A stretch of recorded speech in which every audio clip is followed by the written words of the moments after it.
Welcome, everyone. It's Angelo Robles, and welcome to SFO Continuity, my private membership group for my members and Family Office TV. Today, we're covering a subject that I really have never covered before. And there's a reason for that. It's because there's very, very, very few people that could talk about it multiple times from actual experience. So we're actually having, first for our members, and then selectively aspects to share more openly, a very special session today. The master architect of Deca-Billion single family offices. It features a special guest, and I'm going to do something I rarely do, but I think it's important to set the stage for the conversation. You all know I would note the name of our guest, maybe give a sentence or two, and get right to it. This is one of those times, about once every 100 of these that I do, where I'm going to go long form on the bio because you're going to hear how impressive it is and set the stage for that topic that we're talking about today.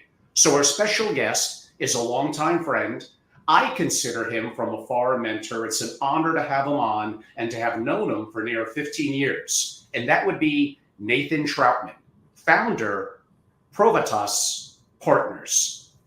Nathan developed a reputation as a leading investment executive over the course of his 25-year career, during which he has built a top-tier investment track record.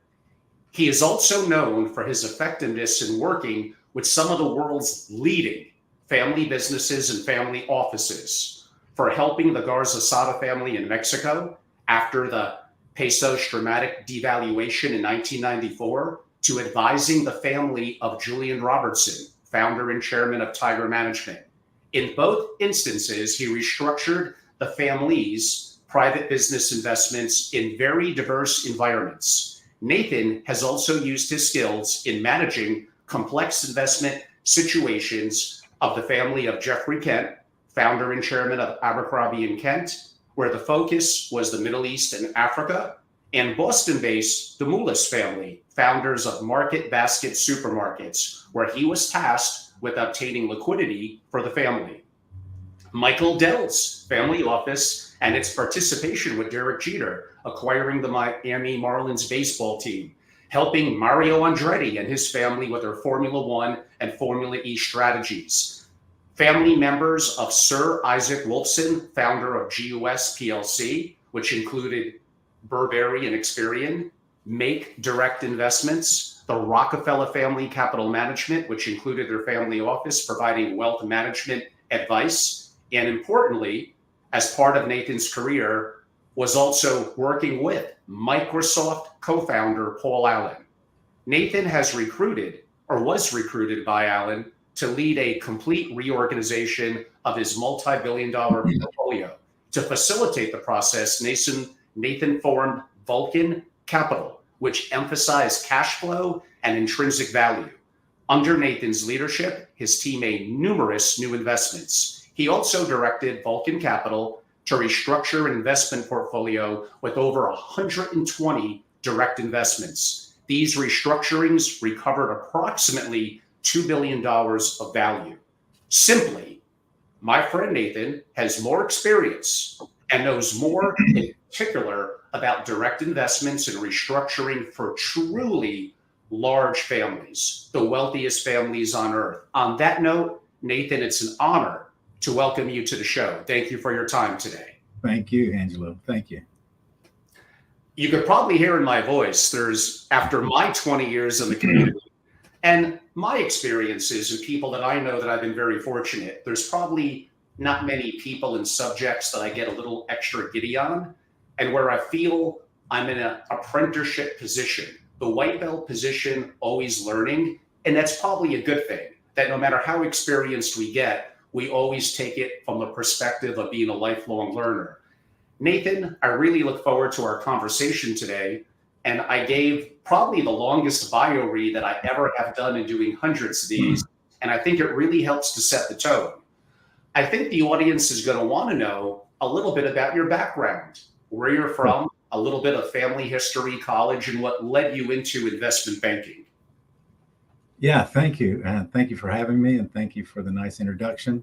I come from a little small farm town in Kentucky, but I come from a business family.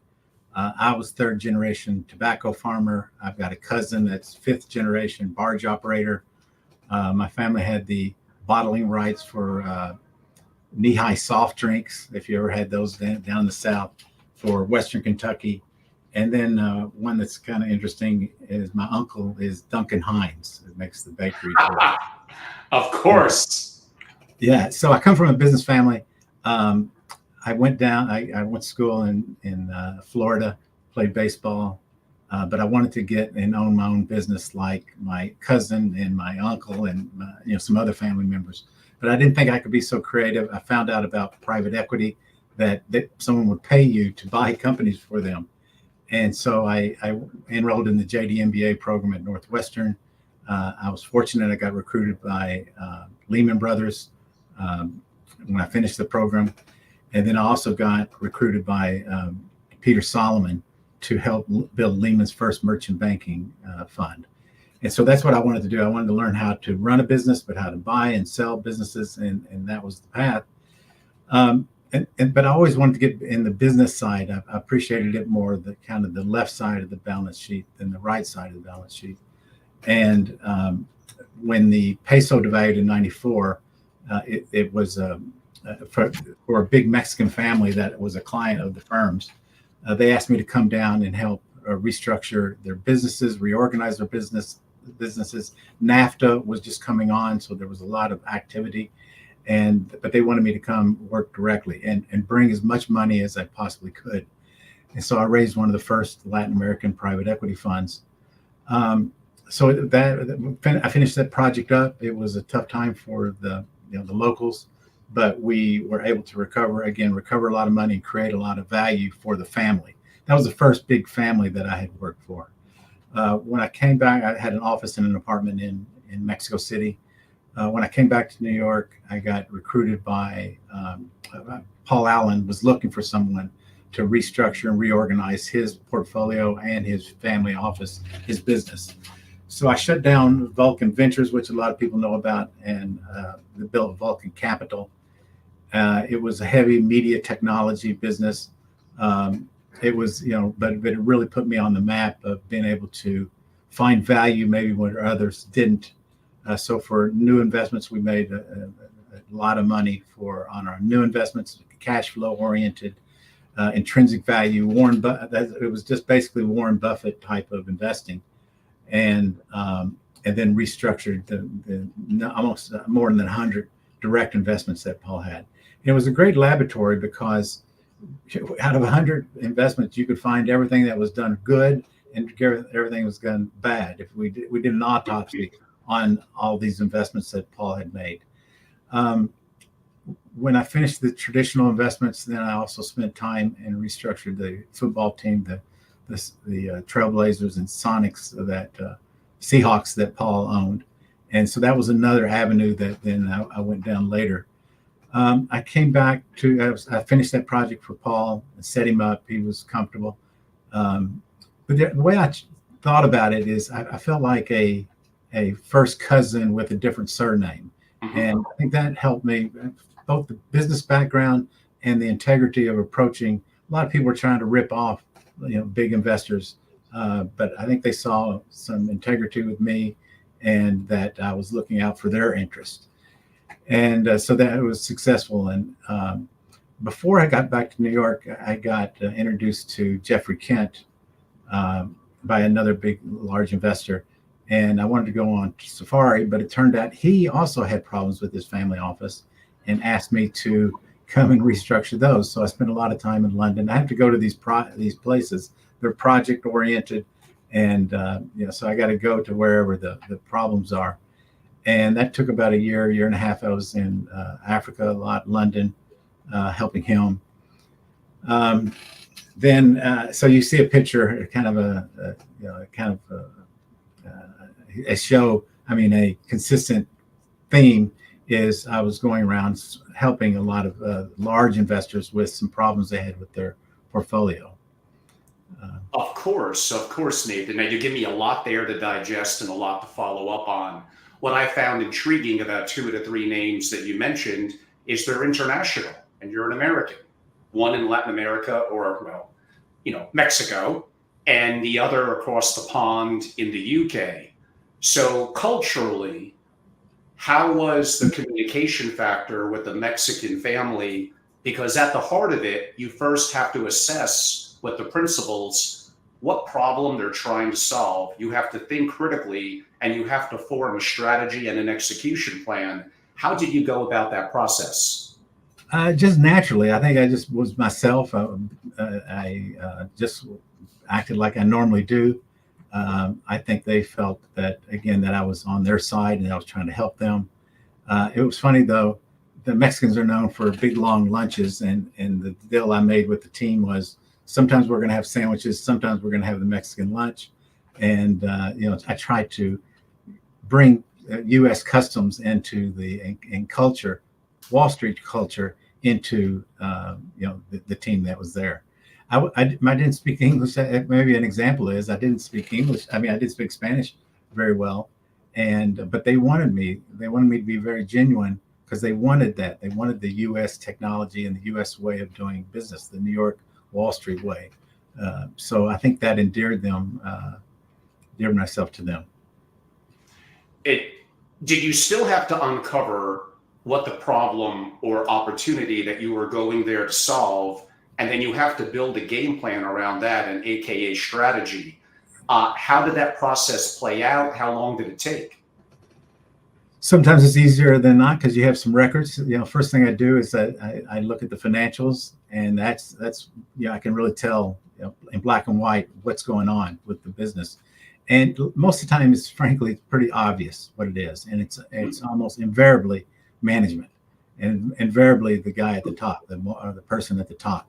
So it's you can sense it, you can see it, you can feel the culture of a business, of a company, and I didn't really have a game plan as much as I had done it before. And you recognize, when they say when there's smoke, there's fire. Well, usually when there's fire, there's crumbling timbers. Also, the house is falling apart. So it's recognizable to you. And I would say my experiences in the community, I would say Nathan is a natural. So there are different industries we could talk about that with. Myself, I need to be a little bit more process driven and centric, but I love that about you. And certainly it's things that I've learned over the years as well. And I do appreciate it. When you say it starts at the top, to me, that implies people. People are the number one driving factor Absolutely. in any business. I probably put the systems and processes too. And in today's world, I may move up technology to number 3. And that applies absolutely in the family holding company for investments or a family office. So you say that you're looking at the numbers and that gives you a snapshot of the business. You're having conversations with the family and key people. Was it your position to recommend change inside the company or the family office of the people, or you have to work with what you got? Well, that's when I go in and I know what the problem is, and I get rid of. I don't necessarily say that I'm so much better a president or CEO or COO, CTO. I've handled all those positions. Is if there's problems, if I'm there, I know I can probably do it better than the person that's doing it. So identifying them, and invariably the numbers, that's why I focus on initially looking at the numbers. They're in bad shape. They're not reported very well. There's so many tales you can see of a company that's doing poorly. It seems obvious to me, and so that it makes it a little easier. But yeah, I've had people say, they were glad that I came, and because they couldn't get a decision out of Paul or Julian or something. And I said, well, it's usually not a good sign when I show up, because there's something, there's a problem, and it's not Julian or Paul. It's the guy running the business. For sure. So you did mention some other words earlier that I talk about, that everything is initially led by culture. Culture leads into governance in terms of how decisions are made. A a level of hierarchy, although that could have a negative implication as well. On that subject, in terms of hierarchy, in terms of bureaucracy, these are giant families with giant businesses and giant family offices. How do you cut through too much bullshit, hierarchy and bureaucracy, when you need to go directly to the top and restructure what you need to do? You don't have a lot of time to be going through committees and taking weeks and months. It was just tenacity, and again, keeping the focus on the problem, and just every night. Jeffrey Kent, I learned a good habit from him. Before you go home at night, every night we wrote out what needed to be done the next day. Every day. Love it. And Jeff had a real rough time after 9/11. British Airways stopped flying to Africa, and that's one of his biggest markets. And so his company had a really rough time, the business performing. And so every night, that's what we did before we finished up. It's a simple task. Again, I mentioned to you earlier, there's the famous story of the guy that convinced people in hospitals to wash their hands before surgery. People couldn't figure out why there was so much infection. And so that became a task to do. And so I appreciated that. It's not that I'm not regimented and have a process. It's the process is so easy and understandable to me. Maybe it's not to you, but I know it needs to be done, and I know the little ways to keep getting there. And a lot of it's just tenacity. But it does go back. Well, a lot of people don't like restructuring or reorganization or firing people. And I don't look at I look at it, they're just in the wrong seat. And maybe that makes it a little easier, but it's usually keeping your eye on the prize and going with your instincts. Of course. And actually, since you played baseball and I'm a sports fan, I'll give the audience an analogy. Joe DiMaggio is Joe DiMaggio. It's inherent to his DNA. And sure, the upbringing and training he got added to it, but he's a natural. There are other people that would need to be more studious, that would need to put in more work, and they'll likely never be as good, but they could go to possibly be capable. I'm someone who needs a level of the culture, the processes, the governance, and I revel and enjoy in that. I guess I'm basically saying that, Nathan, you're like the Joe DiMaggio here, and maybe not like the second baseman, Billy Martin, but that's okay. Billy still made it to the majors. I was a great I'll take Yogi Berra. I was a catcher.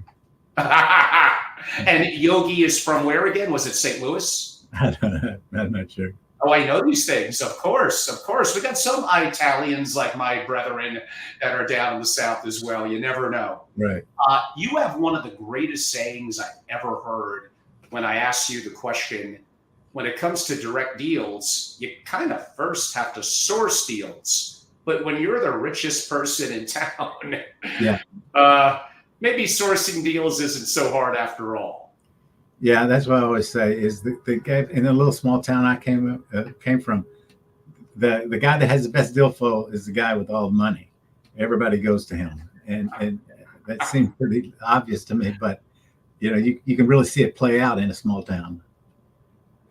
And to some of the families that we're noting on a much, much larger scale, did you find that the opportunities of sourcing deals through investment banks, through one-offs or private equity firms, to banks that are looking to unload, it really wasn't that hard? No, it's hard, but again, you can have a big some firms that they're prestigious enough, they're big enough, people know they have the capital, they know they can do deals. They've got billboard signs practically. People know where to go, and you'd much rather do a deal with someone that can do it and get it done than one that can't. So by reputation, you can find capital and you can find deals. Same thing. And Nathan, let's just say that, I don't know, you look at 30 to 50 deals, you identify some that get some extra attention, but before you do a non-binding letter of intent and make an offer, you got to do a little bit of a synopsis, thesis, a little early diligence. How did you go about that? Well, wait, I want to put an emphasis on I think private investors and family offices have a much better advantage for investing than institutions. And people don't necessarily think that, but I think they do, because they can do anything they want.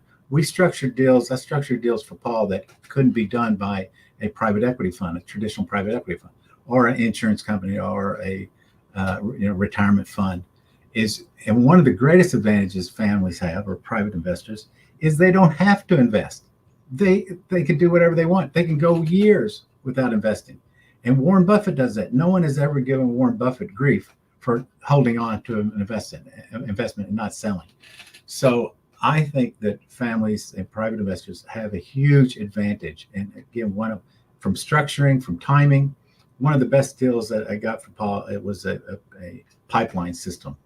And we said we didn't want dividends for 10 years. We'd go 15 years to the management team. And that's what helped get us the deal. Warren Buffett does the same things, is that he will hold on to an investment, grow it. If you got an investment that's doing well, why sell it? So that's, again, the fact that they don't have to buy anything is an advantage. There's no pressure. But most families don't think that way, and they hire employees, private equity guy or M&A person or venture person. That's all they want to do. I say get a best athlete that can handle real estate, can handle venture, that is logical and smart and prudent, because the family's needs are going to change over time, and they may invest in real estate this year and not in another year. But having best athlete approach, I think, is absolutely the way to go. And just be patient. Wait.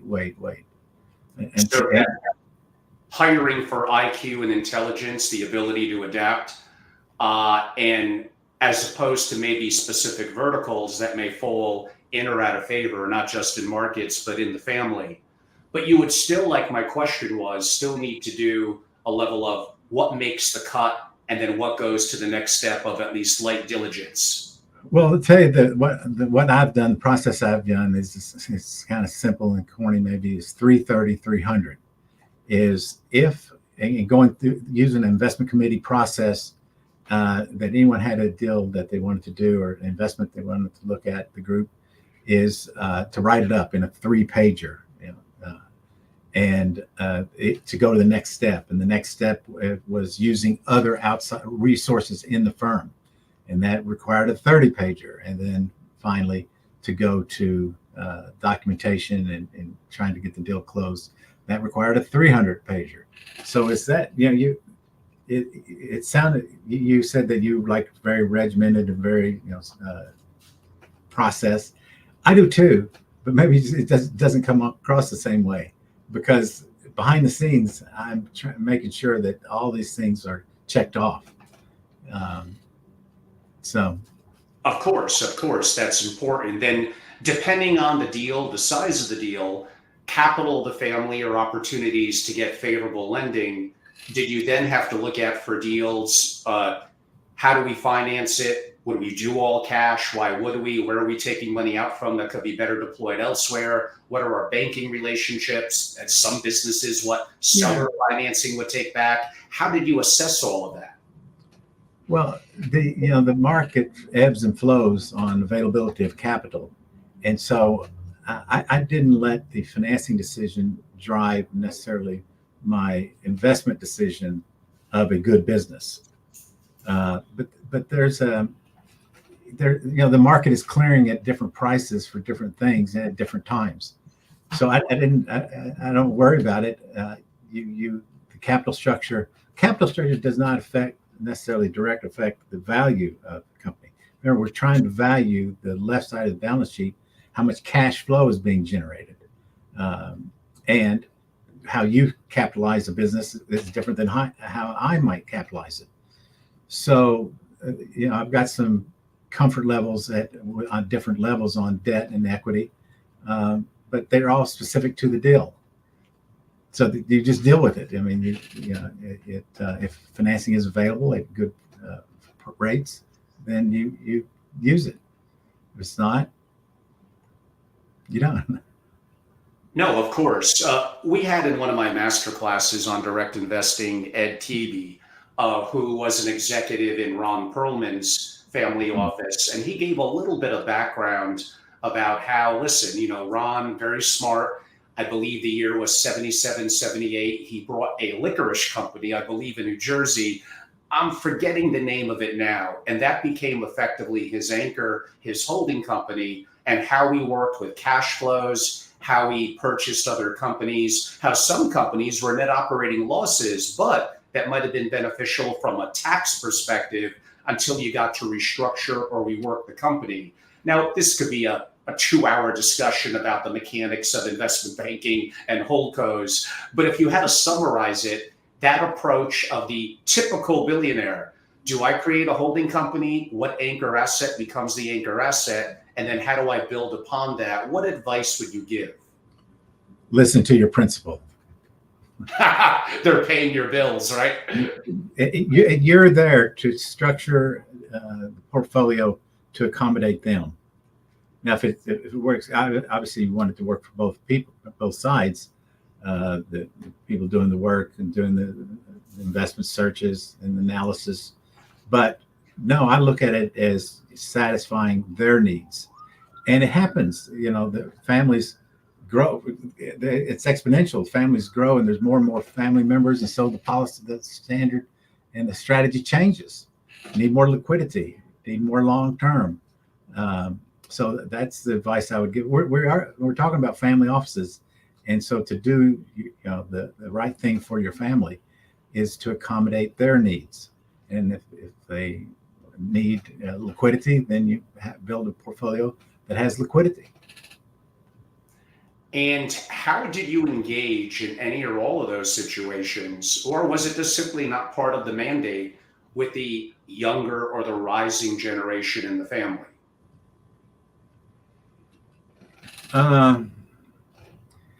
Yeah, I mean, they're part of the process. I didn't ever do anything so formal sounding, but sometimes they were involved, sometimes they weren't. So, some of them liked to be involved and know what was going on and learn. That was usually the case. Is they wanted to learn what was going on, how the machine worked, how it was done. And I guess for over the last 20 years, 15 years, people have become more focused on it. So it was a combination of things. I'm very transparent in the process I ran, and they want to know more information, and they would stay involved to the point of their own personal interest. They had other interests, and then they go away to school. They go do different things. But I think some of it is they feel comfortable that their money is being properly invested and secure. Then that's a deciding point whether they want to get more involved or less involved. And Nathan, to me, it's pretty obvious. If I'm hyper rich or effectively a Deca-Billionaire, some people would say you have a lot of options. Why a family office and a holding company? I will state privacy, control, and customization, and then I'll say control 5 more times. Control, control, control, control, control. But of course, you're going to need banking relationships, multiple. You may have outside asset managers. It's a complex ecosystem. But to assume that I'm not going to create a family office, that I'm not going to have privacy, control, and customization, and I'm going to give everything away for others to manage, that doesn't sound like the nature and culture of a billionaire. And it doesn't sound to me that that's going to have a long-term engagement of the generations in the family and having true control like Warren has did, meaning Buffett, with a holding company for many a decade. What is your opinion? Well, there's some names I can tell you of investors, famous investors that have 10 investments in their portfolio, and that's it. And they don't do any of this worrying and trying to figure out the market. They've got 8 or 9 blue chip companies in their portfolio, and that's it. And Coca-Cola, Nike, Apple. You don't have to. I told Paul. I can tell you about Paul. I told him I was going to make him a sleep quotient sleep, what kind of investments will make me sleep better at night? And it's not having to worry about it or worry about the market or, trying to structure. But there's a couple of large investors that you would think had big, elaborate family offices and with, bond traders and doing all the, different type of analysis. They don't worry about it, and they sleep at night, and they're doing absolutely fine with their portfolio. I mean, right? I mean, they're totally liquid. They know what they own. And let's talk a little off the record, kind of for a second. In blocks of 10 years, they're probably going to beat net of fees 90% of asset managers, and they're liquid. It's amazing. That's right. That's right. So Warren does that every year. He shows that just buying an index fund. This family happens to do specific stocks, but there's a lot of people that just hedge fund. Buy a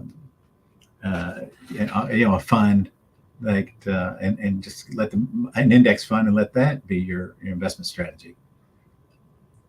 Yes, I know it's hard to believe that billionaires are doing that, but I've seen the same thing. It's absolutely true. Now, they may have a larger staff and what they may deem to be a true family office servicing the lifestyle needs, the philanthropic needs, and the accounting and other minutia that is non-investment centric. But the investing side for some Deca-Billionaires is sometimes shockingly straightforward and simple.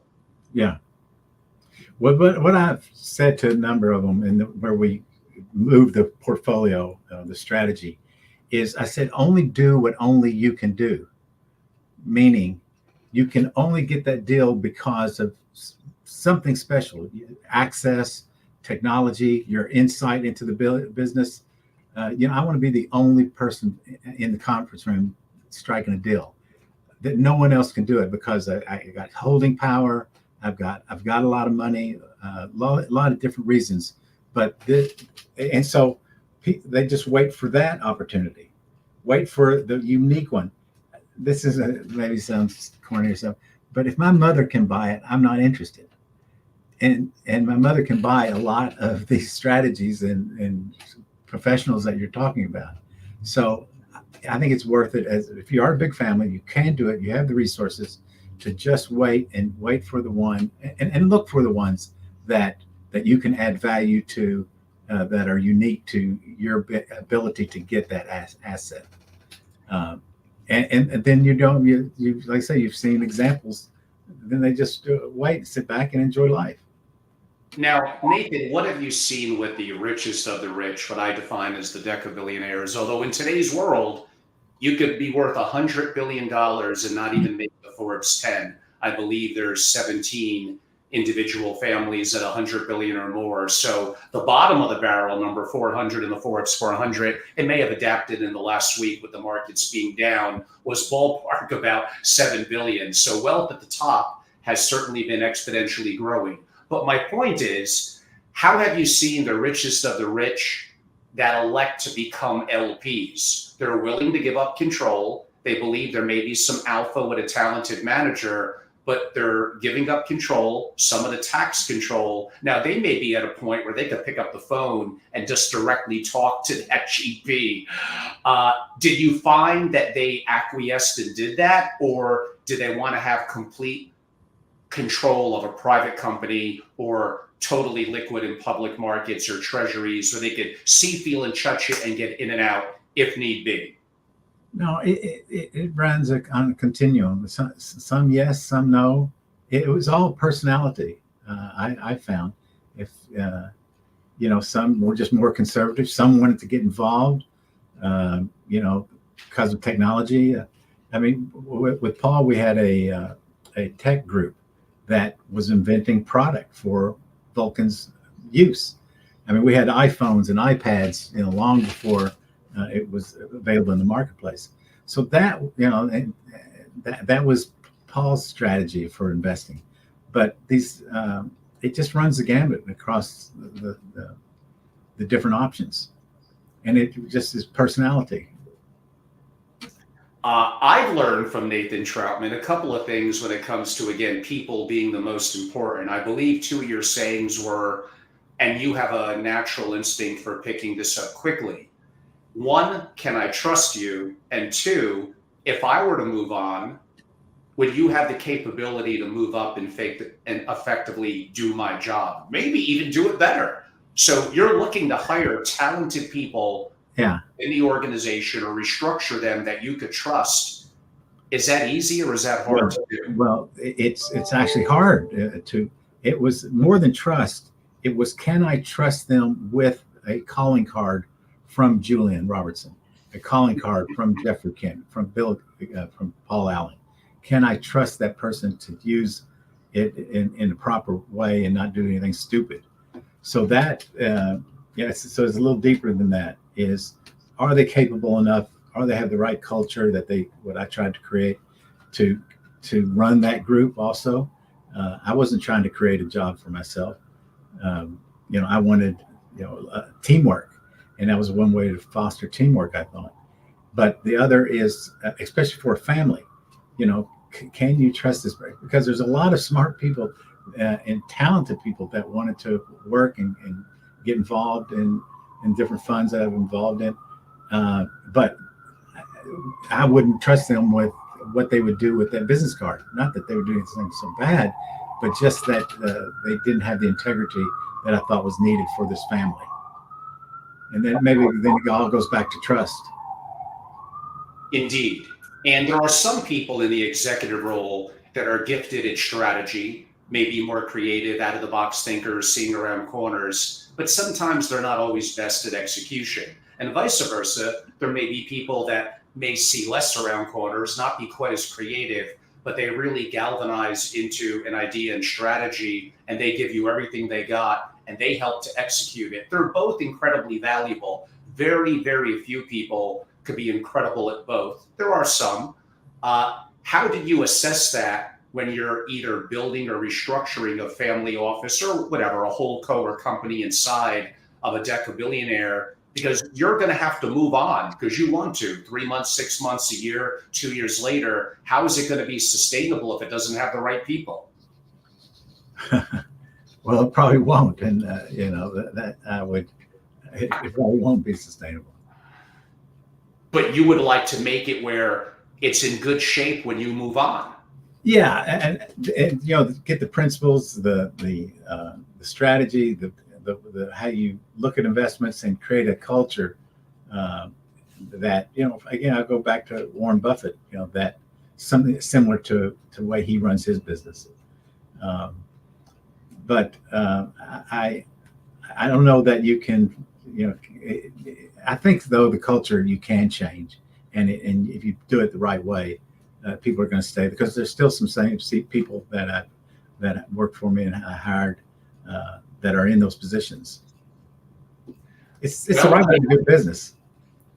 Nothing wrong with this, Nathan. My next question, which relates to that, but people are often motivated by money. So is it fair to say that the family needs to compensate them well, treat them well, and possibly give them, depending on the investment strategy, carry, if not equity or phantom equity? Yeah, absolutely. And you can do a lot of things. I can recreate any type of institutional compensation scheme. I can create a hybrid or a phantom stock, because that happened in a situation for me in New Zealand. I was buying a company. I needed a winery for one of my clients and one of my relationships. And but I had to try to steal him from a big wine company where he got stock and he got options and all these things.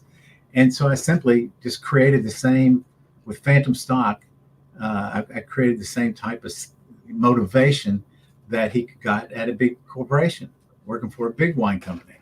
But I've done that a number of times. But people will do what you compensate them to do.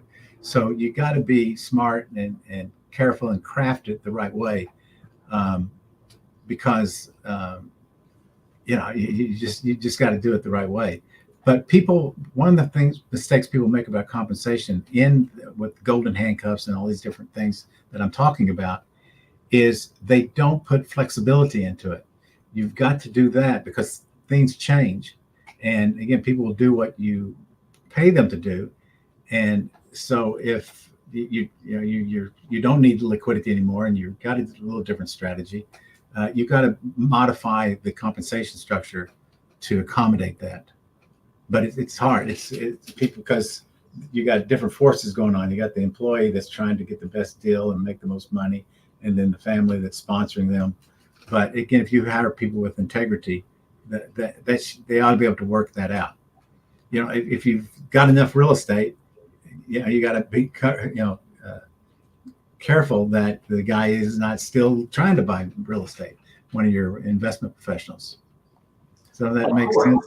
But then the question becomes, if they're compensated with the expectation you're going to continually buy over multiple years real estate because it's in their benefit and they have skin in the game, and things change or a principle passes away, it needs to be adaptable. This is life. There may need to be an exit clause, a comp opportunity. This is probably more art than it is science, but compensation is very important. That's right. I've used the same compensation consultant 4 or 5 times, and it is a little bit of an art, but it's what makes sense. Does it make sense? Is there the balance of power proper in the compensation arrangement? Of course. And at the family office levels that you're talking about, you're going to want top level people that honestly have other options. It may be investment banking, maybe real estate, maybe private equity. I know family offices have become sexy and cool to work for lately, but it's got to show that you have the capital that you're willing to deploy. And if they're extremely successful or have great desire to be, you do need to get creative on the comp, and to think that talented people are not motivated by comp, especially investment people. I almost would look at a talented investment professional that is not motivated as much as they should be by comp as a little bit of a red flag. Especially if they're going to have some equity and skin in the game, I want them to be hungry. But that does lead into the next topic, and it's an intriguing one in the family office world, and that is the subject of an investment committee. What have you found with some of the incredible people that you worked with, and what has often worked best? The 330-300 logical, methodical strategy, and if I can't sell it to an event, one of the relationships I've got, then it's probably not a good idea. If it's not compelling enough, I think you got to be more than compelling working with a family. So just doing the process right, with integrity and transparency with the family. Was there a certain size of investment committee that you found most optimal? Well, supposedly 4 to 5. I think I said it earlier.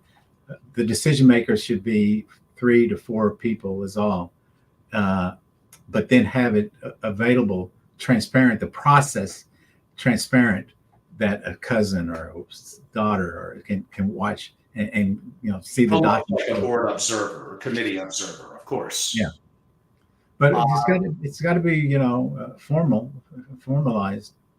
But what happens, Nathan, when you come across an opportunity that you identify that we need to move quick, and the investment committee moves in 4 weeks? We don't have time. Did you just go right to the principal? You gotta grin and bear it sometime. I mean that there's the good and the bad of that. So the flexibility that I talked about, that you can do anything you want. You can structure a non-dividend paying, 20-year prohibition against dividends. You can, you don't have to invest and all this. But there is the other side of the coin.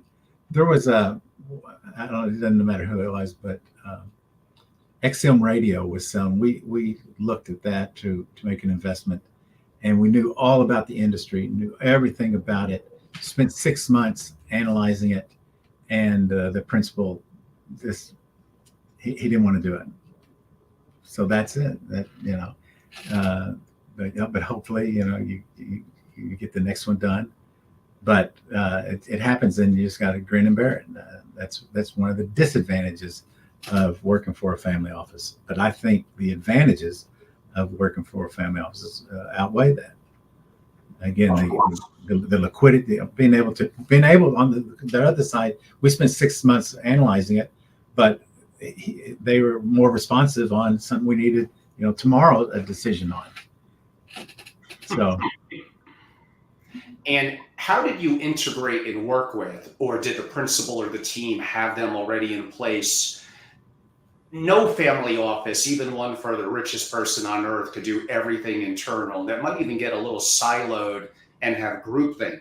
So you are going to need some level of outside investment banking, legal, accounting, tax auditing. Did you find that more your responsibility to coordinate, or did the family or the office already have that set up? It was a combination of the two. I was surprised how undeveloped that network, that's infrastructure was for investors. There's a number of different firms that try to do it, but all of my situations I did not outsource that much. One of the reasons was for privacy and confidentiality. Of course. And so if we're talking about 50 or 100 million, maybe it's a different situation and there's some product out there. But yes, it was working in conjunction with, typically there's a CFO, and it's working in conjunction with them on just basic balance sheet and income statement items. But we don't need to repeat the name per se, but one of the family offices you were involved in was one of the largest by per people in the world.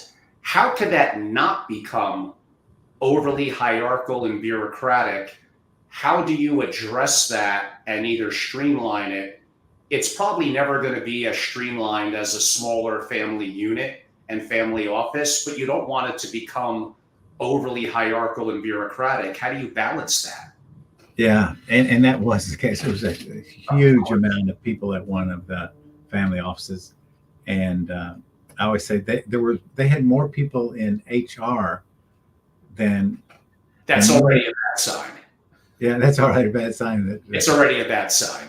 Yeah, especially in today's world of HR. But okay.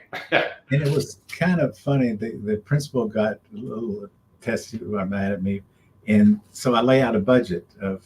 We got to cut a lot of people, and because we don't have enough money coming in. Just basic stuff. Same thing. I think of myself as a businessman, not as an advisor or an investor. I'm no different than the Korean grocer on the corner here.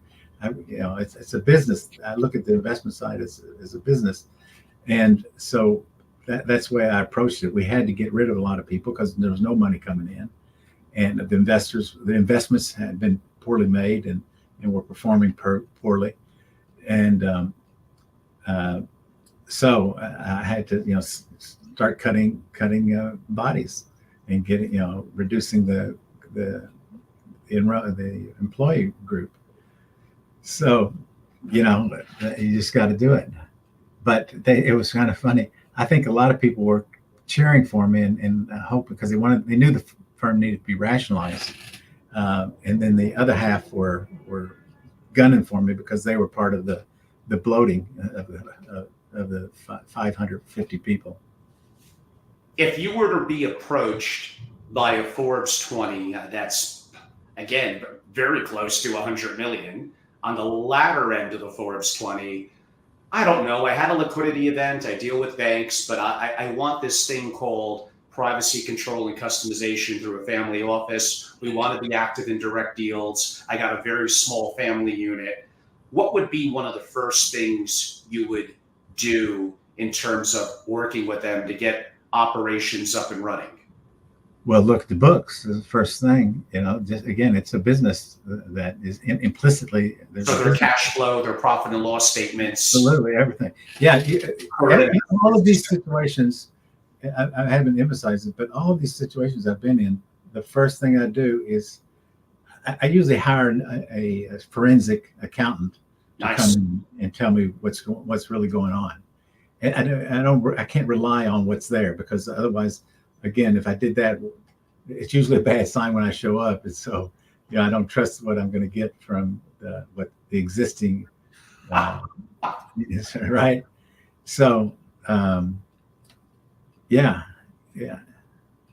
And I mean, again, you could deal with outside resources for the structure of the family office and holdco, how the assets can have the best from an estate and asset protection perspective. Your focus, again, my focus is somewhat different and unique. Your focus is unique to you relative to restructuring and in especially significant level direct investing. Because I have a lot of direct investors in my audience, and you are an investment banker at heart and have such global experience, I would be remiss if I didn't ask, not to take us too off track, but what are certain sectors that you think in today's world, in 2024, if you were a multi-billion-dollar family, these are interesting. Anything catch your attention? Not really. I don't want to go into to that really, but I fall back on, if I'm working for a family, it's what strengths and weakness does that family have, and what areas of expertise and again strength that I would have in that marketplace. Do you follow what I'm saying? I assume that question was while I'm working for or recommended to a family office. I'm going to try to figure out what the advantages that they have. Otherwise, I would just go to a index fund. I mean, I just don't think that these, unless you've got $1 billion, it's really hard to have a direct investment program. Building the kind of team that you would like to work with. Yeah. So I don't know if it dodges the question, but a little bit, but it's okay, Nathan. Yeah, it depends on what my environment is. It's like a basketball team. Do I have, what kind of resources and talent do I have around me? That would determine what kind of strategy I would approach. Because, True.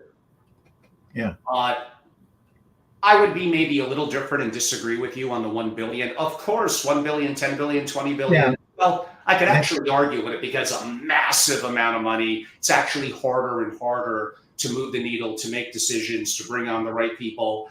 But I would make the point, I think, and I'm living a little bit of it myself, that sub $1 billion, you can actually do more damages than you think.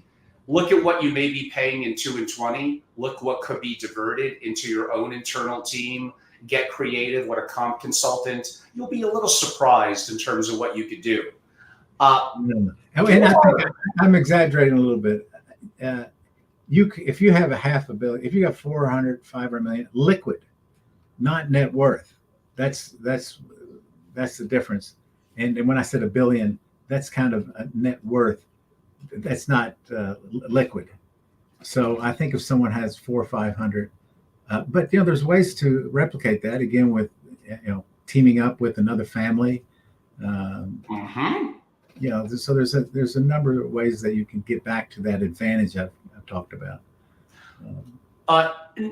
Nathan, are there any trends that you picked up among the incredible, ultra successful people that you dealt with that others in the community could learn from?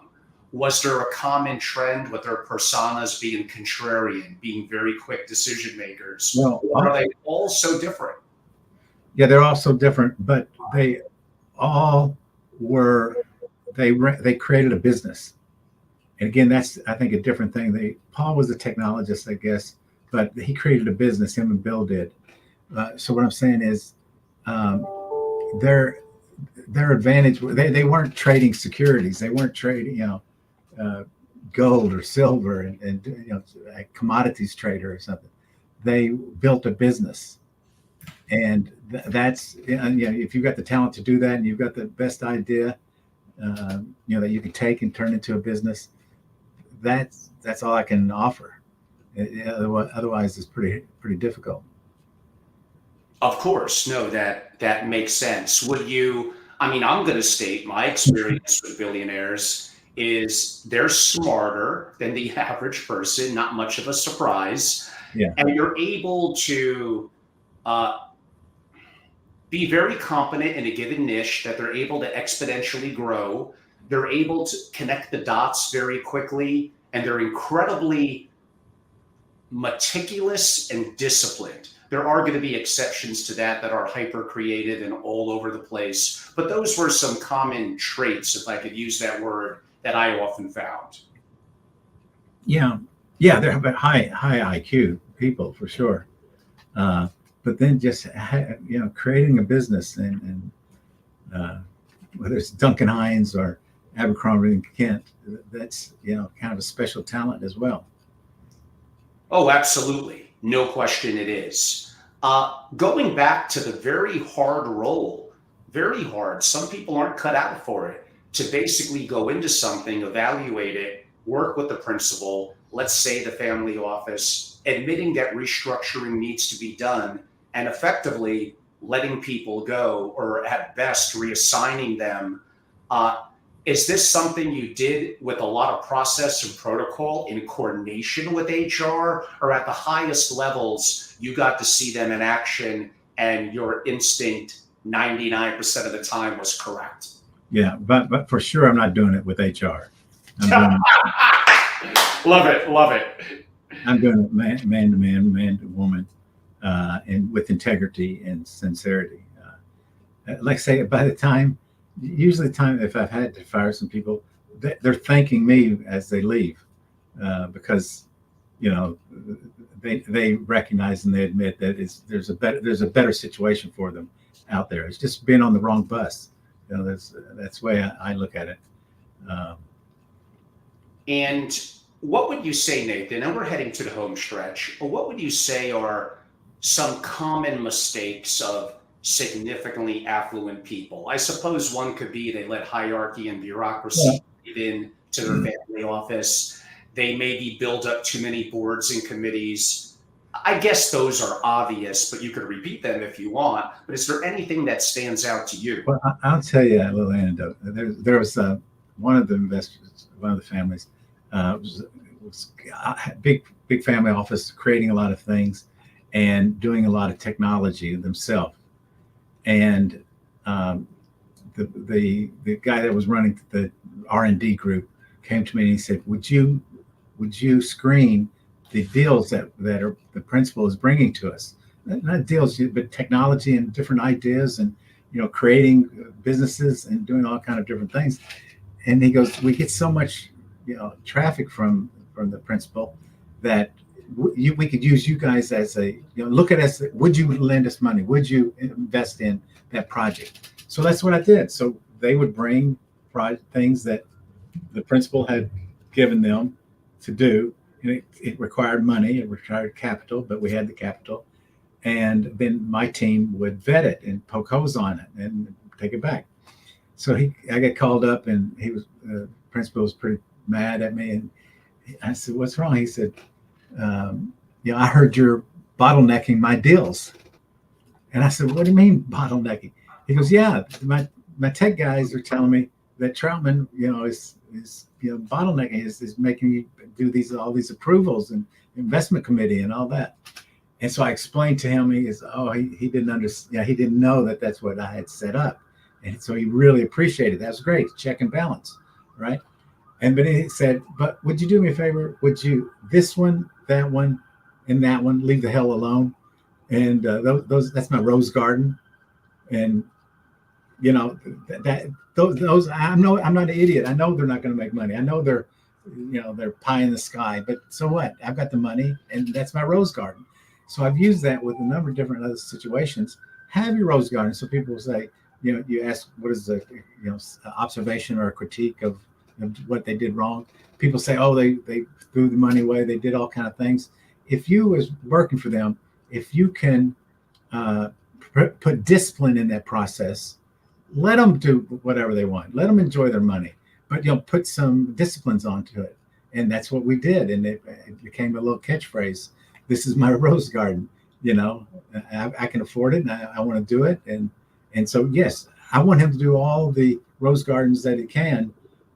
But the way I do that is, be prudent on what he's doing and make sure he doesn't waste money on projects that they're doing that he likes to do. You're one of the first people to introduce me to that term a couple of years ago, actually, Nathan, and it stuck with me. And I agree. These principles are going to have some passion projects, some things that they scratch our head, and they may make up a tiny percentage of the portfolio. It gets them engaged. It makes them happy. If it loses money, it's not going to take them down. Yeah. We can't control every little thing. I'll tell you one little last story.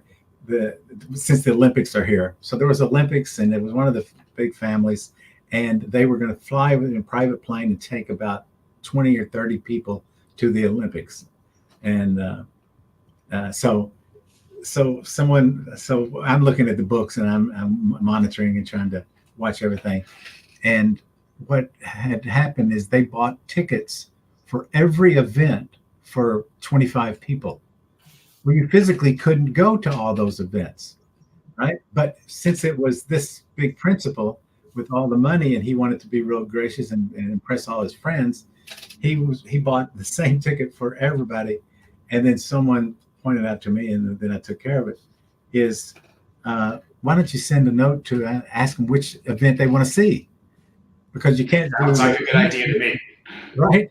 And that was the type of and they thought it was brilliant. It was just common sense, right? It was yeah. Well, that little measure saved us a couple $1 million because you had to buy all those from scalpers to get 25 people in to see every event.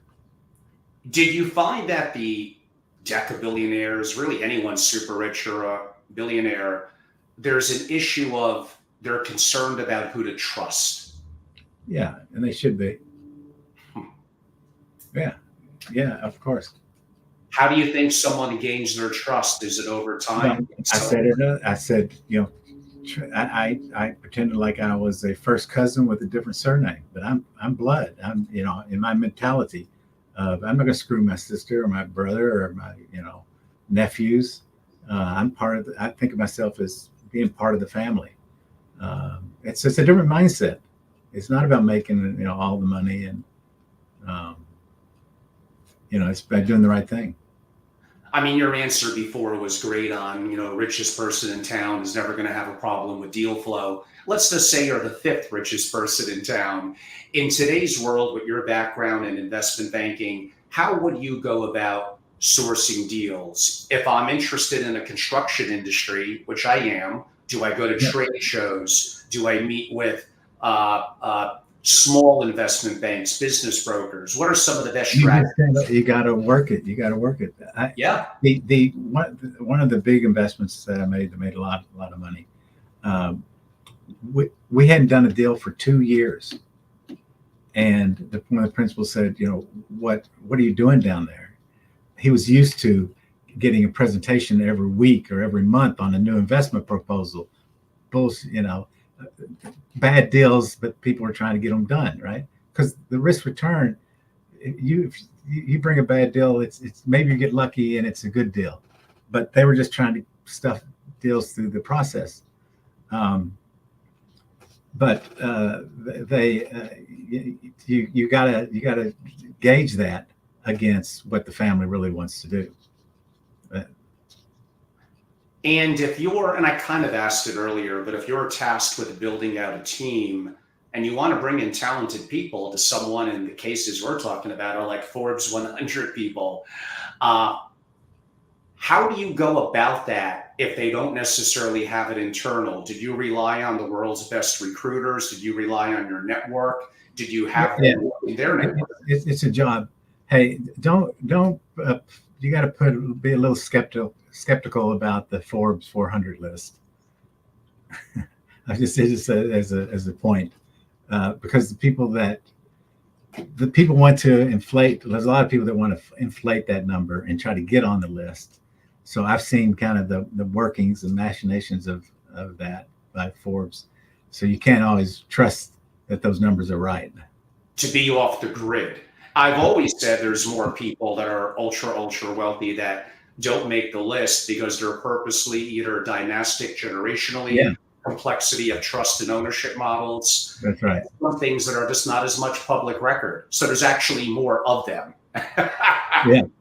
Yeah. So I wanted to get that point in. What was your question again? How would you go about recruiting a talented person to a team? Would you use a recruiter or look within your network? I had a recruiter. I think more often than not a recruiter. There's a lot of lot of people that I know personally and professionally that wanted to come work for me that I would never have hired. I mean, they're bad people, but they just weren't the right fit. You know, they didn't have the right ego, or they had too much ego. Yeah. So I would use a professional for sure. And Nathan, in kind of taking things to a close, a comment from you on maybe a question that I should have asked that didn't insight to our audience. They might be a principal, they might be a current executive, they may want to work in investment banking or for a family office that you probably never shared before. What could you inform or tell them that would be of value? Well, I'll tell you something that I think is personally of value. I don't know financially as much. Typically, Blackstone gets most of their capital from pension funds. And I don't think that Schwartzman or others actually ever see the beneficiaries of that.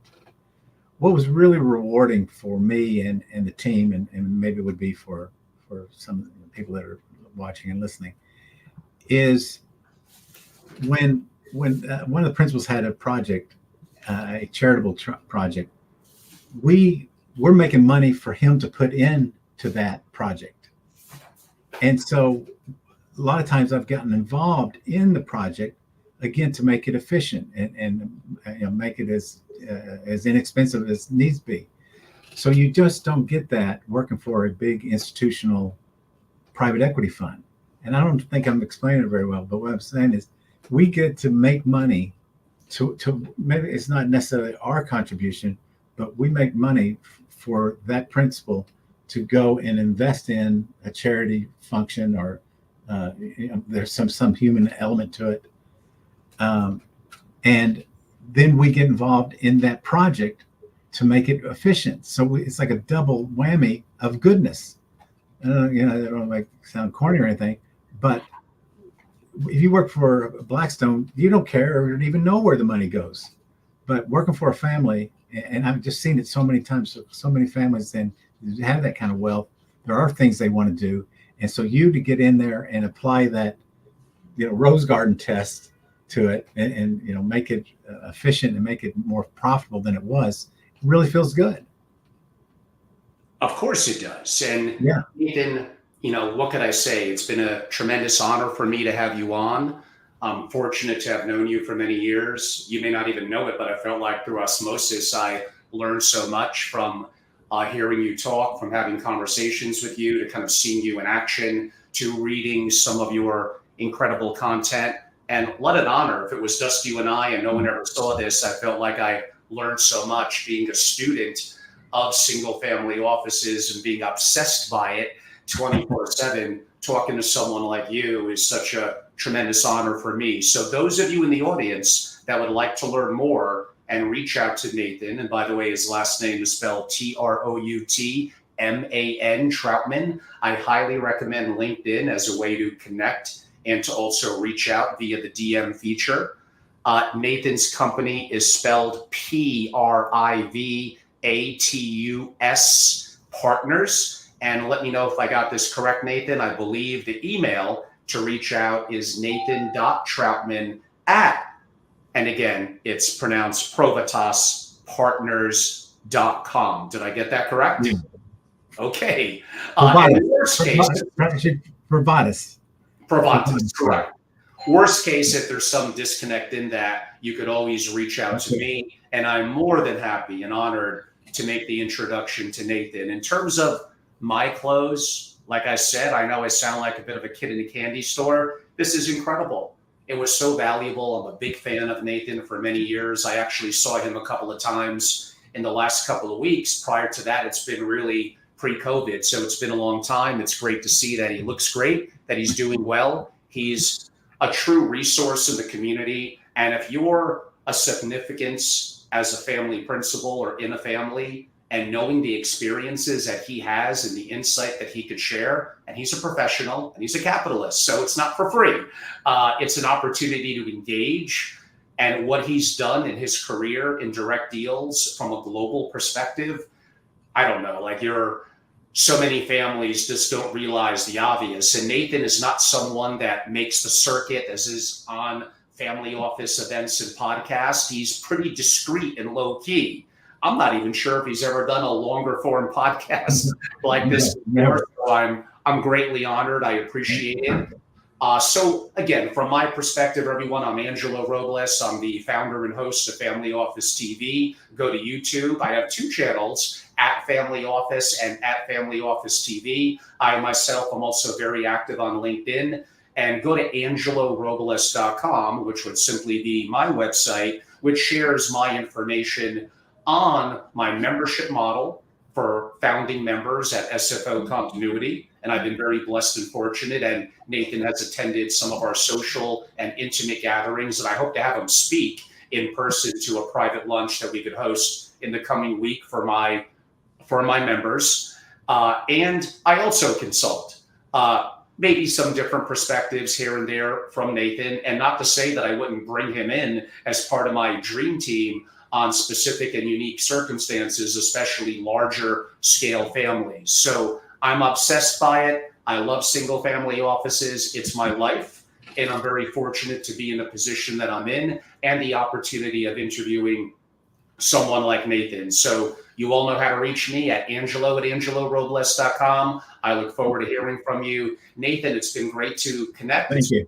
To do this interview. All this. And I look forward to seeing you again and again in the coming weeks. And for my members to in person interact with you and to give you the opportunity to share some insights in person and their questions specifically on building out, restructuring, and direct investments in the family office. This has been awesome. Do you have any final message, Nathan, to share? Not really, except for one. All of these relationships have been in the right place at the right time. But I've never promoted myself. They came, I got introduced to the investor, and then that person introduced me to, Bill Gates introduced me to Jeffrey Kent, and then Jeffrey Kent had a relationship with Julian Robertson, and so it's been while there's a lot of Forrest Gump in there, it's been nice. It's been nice that it's been through introductions, and it makes you feel good that someone would pass on the referral, if you will. Well, that is something that you earned over your time and your decades and the quality of your competency and your work. Again, it's an honor to have you on, and I look forward to our further engagement. Thank you so much today for your time. Thank you, Angelo. Bye-bye. My pleasure. Thank you.